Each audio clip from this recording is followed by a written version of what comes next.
So here we are at the border of Colombia in Ipiales at this beautiful church here, getting ready to cross the border into Ecuador. It's, roughly day 11? Yeah, something like that. About a week since we got the bikes. So we got the bikes last Thursday. It's Friday now. So we've been, riding around Colombia. We started in Bogota, made our way across the Andes, down into the jungle, back up over the Andes again, and over to, what was the area called? Armenia, the coffee region. Which was really, really awesome. Yeah. Definitely recommend doing that. We missed out on a lot of stuff. We didn't get to go to Medellin or to Cartagena or Salento when we were down in Armenia. Definitely, we talked to a bunch of other travelers, and Salento is the place to go. Go get one of the deluxe tents, and it's supposed to be amazing. But and Cartagena. Cartagena. Well, those are a couple things that we definitely missed out on. That if we had more time or if we were coming back, we would not sleep on those. Everyone that we talked to said it was off the hook. Absolutely amazing. Yep, definitely. And so far the experience has been really good. We talked about getting the bikes in through customs and whatnot. But once we dealt with that, it's been really easy.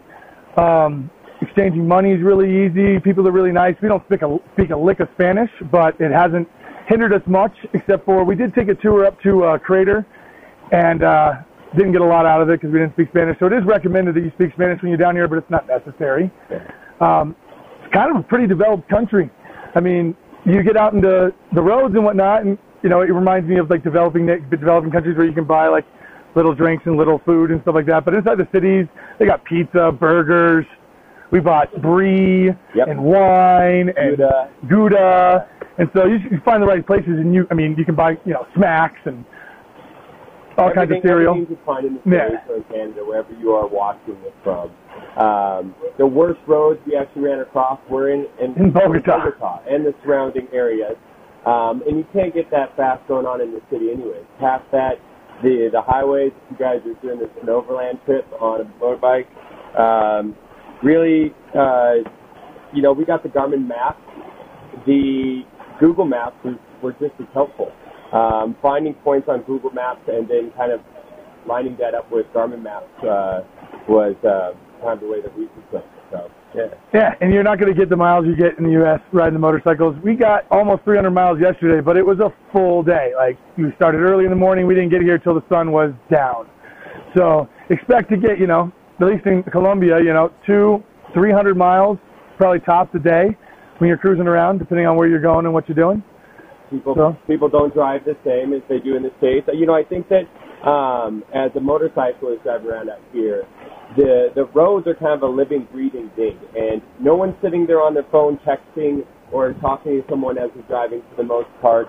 People are a lot more attentive to motorcyclists, but at the same time they have to, because there's lane filtering, everyone's weaving in and out of traffic, we're passing on the right, the left, and sometimes just straight in between cars. But in general, everyone's driving at a little lower speed than they do in the States. And there is no speed limit. Yeah. Like the speed limit says 30, go ahead and take that, times it by 2, not divide by 1.6, and put it in miles per hour. And that's about how fast you should be going. And that's the flow of traffic. Yeah. Next to while we're passing up policemen on the road as well. So I'm not really quite sure on how they regulate this, or my understanding is they don't at all. Yeah, we've never seen anyone pulled over. We've never seen anybody getting a ticket. The police are all over the place, but it's more for population control and making sure that, I don't know, because we haven't seen any of them do anything other than just hang out with guns all over the place. Yeah, we were actually passing police officers on the right and on the left. And, we were just following what everyone else was doing. Yeah. So it just seems to be kind of the way they Another tip is if you go through the tolls, over to the far right-hand side, where the motorcycles go, and it's always free for motorcycles to get through there. Huge plus if you're a motorcyclist in this country, because you get to skip all the traffic, you can immediately go to the front, and then all the tolls you don't have to pay for as well. Let's not forget about gas. It's a lot cheaper on gas, and gas prices are about the same as the U.S. Yeah, if not maybe right now because they're super cheap in the States, I'd say a little bit more. So. But not much. I mean, it's about what you're going to pay in the States, and they do it by gallons, not liters here. Yep. So. Yep. And as far as hotels go, we paid anywhere from $12 to $35 a night for hotels. Hostels were paid like $20, so $10 a piece, $12 a piece. Yeah. To stay in a hostel. Hostels were really awesome. You get to meet a bunch of travelers and whatnot, and that is always a lot of fun. Get to hear what you should do or you missed out on in the town before. You don't even need to buy a guidebook. If you book yourself a hostel and you are interactive enough and are willing to talk to other people, you'll have just a slew of people running through there, coming away from the place that you just went or to the place you just went, all around, and let you know what the best things that they saw were. And so it's really helpful. All of our hotel and hostel, the people that were running it were super helpful, pointing us in the right direction. Do you remember the names of all of them? One of them was Hotel Colombia. Hotel Colombia. Maybe we can add it. We can add it to the video a little bit later. We'll throw some links up down below because they were pretty good. Last night we stayed at Hotel Metropole. This is right here on the border in Ipiales, which would recommend it. I mean, if you're just staying for overnight, it'll do the job. I mean, it's a bed. Super cheap. It's a little dirty, but it was super cheap, and it's like $10 a night. We had our own private room. I mean, parked the motorcycles. We got to lock them up and behind a gate and stuff like that, which is key. Full disclosure, like I didn't feel comfortable enough sleeping on their bed. I slept in we both slept in our sleeping bags on top of the bed. So key piece of gear, bring a sleeping bag. I mean, of course you're going to want it, but it's great for the hotels too. And I'm going to throw this out there for my personal recommendation. Some people might think I'm a little ridiculous. If I was to go back and do this whole trip that we did right now on the way down, I would bring a shower nozzle head. Because I think there are no shower nozzles in any of the... One hotel we stayed in of all the places that we were at that had a shower nozzle. And it's not as if they don't screw right on. They're just not there. So what you get is essentially lukewarm water pouring out at you at like a hose rate, like just as if it'd be pouring out the hose. And that's kind of your shower experience. If you have some flippy flops, slippers, whatever you want to call them, for the showers, that's great too, because most of these showers at the cheaper hotels don't drain too well. So you're standing in a little bit of your own filth and possibly everyone else's who came before you. So that's that. And the only other recommendation is we did, we've had the bikes for about a week. Wasn't enough time. Even going from Bogota to the border, we missed out on stuff that we could have done. This is the first time we've been to a country where I didn't feel like I just smashed the crap out of it and did everything I possibly could.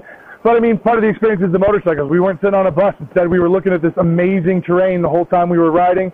Got to pull over wherever we wanted to and, meet locals and whatnot.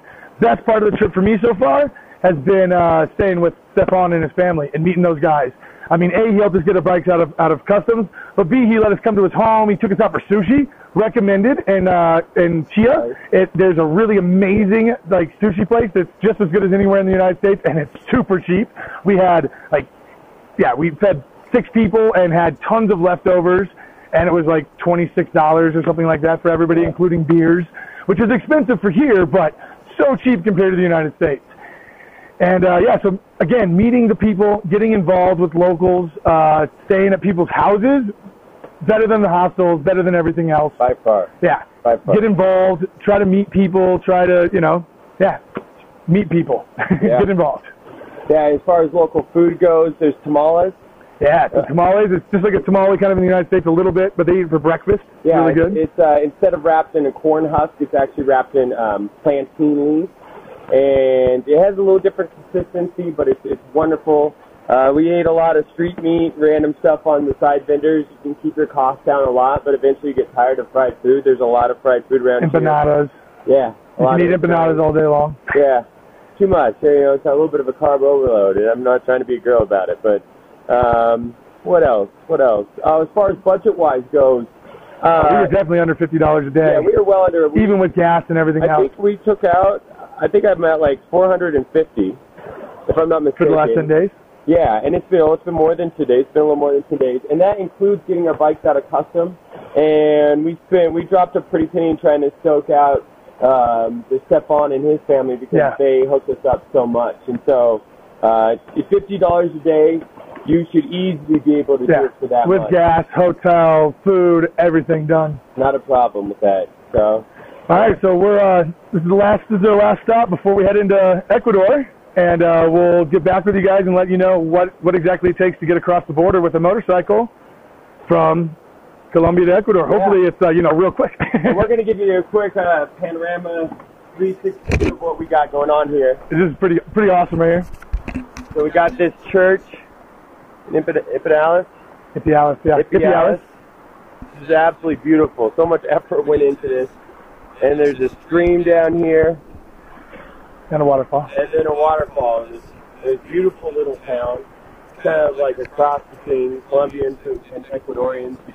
I can see a little bit of the difference in the actual culture and the people when you walk around. There's a lot more ponchos, much more native in this area. Different types of hats, you know. Ponchos. It's just beautiful, you guys. Yep. All right, we're out of here. Remember, travel with cause, move with purpose.